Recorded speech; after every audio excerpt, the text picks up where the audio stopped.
Hello everyone, আমার অনেকদিন ধরে পিঠে খেতে খুব ইচ্ছে করছিল।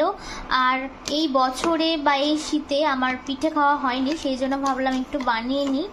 তো এখানে দেখো আমার ঘরেই ছিল খেজুরের গুড়, আর সেই গুড়টাকে আমি একটু দুধ দিয়ে গুলিয়ে নিচ্ছি। তো আজকে আমি বানাচ্ছি, দেখো বুঝতে পারছো কি বানাচ্ছি। তো চলো তোমাদের বলেই দিই, আজকে আমি বানাচ্ছি চষি পিঠে। দেখো, তো আমি দুধের মধ্যে দিয়ে দিয়েছি। আর এই পিঠেটা খেতে কে কে ভালোবাসো একটা কমেন্ট করো। আমার তো ভীষণ ভালো লাগে, আর ঝটপট তৈরিও হয়ে যায়। আর এই চষিগুলো না আমার শাশুড়ি মা আমাকে বানিয়ে দিয়ে গিয়েছিল। আমি বলেছিলাম যে এই চষি পিঠে খেতে খুব ভালো লাগে, তো ওরা যখন এসেছিল তখন আমাকে বানিয়ে দিয়ে গেছিলো। তো চলো কমপ্লিট হয়ে গেলে তোমাদের দেখাচ্ছি। আর পিঠেটা কত টেস্টি হয় খেতে, তোমরা যারা খেয়েছো তারা তো জানোই।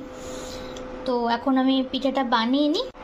তো 1 চামচ মিল্ক মেড দিয়ে দিচ্ছি আমি এখানে।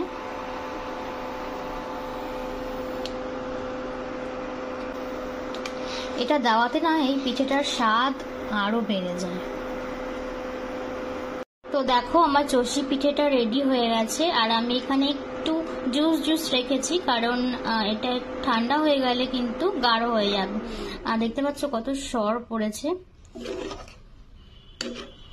তো দেখো,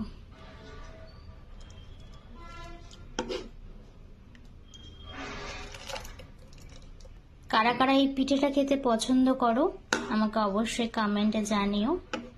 আর ভালো লাগলে একটা লাইক করে দিও। বছরের প্রথম পিঠে কারা কারা খেলে সেটাও আমাকে জানিও। তো চলো, বাই।